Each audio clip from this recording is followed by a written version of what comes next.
I'm going there to see my Savior, who shed for me his precious blood. Polygamy has been one of the most widely practiced abuses in world history. Practically every society has practiced it at some point, and nearly every religion has countenanced it, if not promoted it.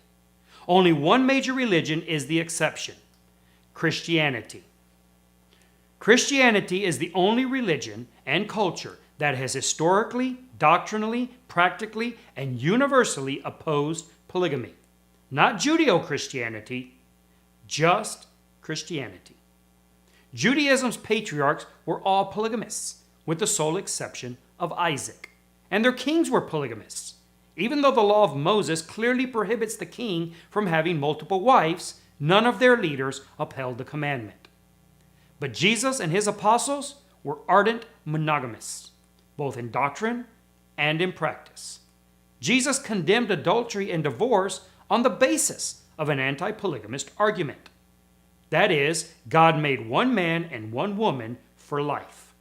From this simple yet powerful argument of design, the Apostle Paul extrapolated out the full-fledged doctrine on marriage, and he applied it to the requirements for church ministers. He plainly declared that the Christian church would be guided by those who were the husband of one wife. Now, there can be disagreement if that means that elders must be married, or if it means that they can't be divorced and remarried.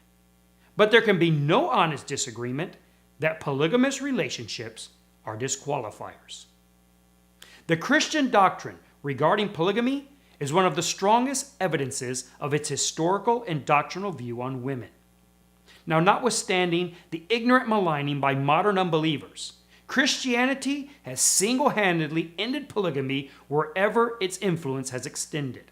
In so doing, it proclaims loudly and unabashedly that women are categorically invaluable. This is to say that a Christian perceives women to be valuable in a very unique and distinct way than every other culture does.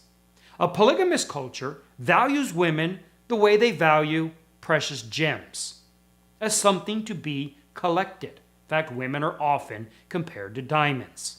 Hence, they see women as a thing that increase with value when they increase in quantity.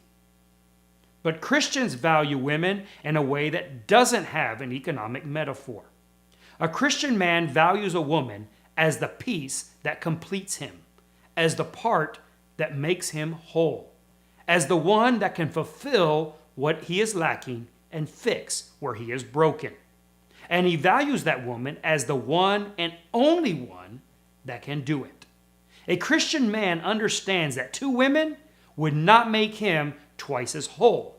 Two women would leave him twice as deep in a hole. That is real categorical value. I have heard a number of well-informed Christians tiptoe around polygamy, even saying that it is only wrong because it is locally illegal. Their basis for this is the historical biblical record of the polygamists in the Old Testament, not understanding that just because the Bible records history does not mean it approves of history. Others teach that it is the sin that God winked at, overlooking the polygamy of the heroes of the faith. Rubbish. All of it. Polygamy is an atrocious sin that upends the sovereignty and prerogative of God's design authority. It is as disruptive to God's expressed purpose as homosexuality.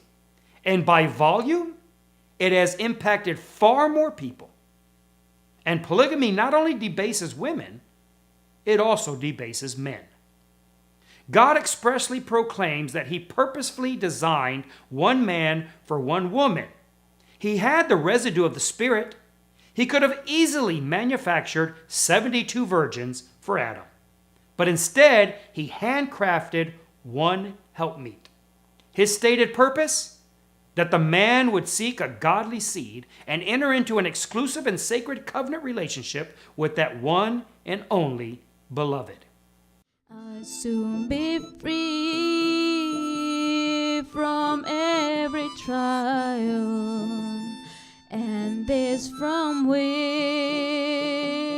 rest beneath the sun.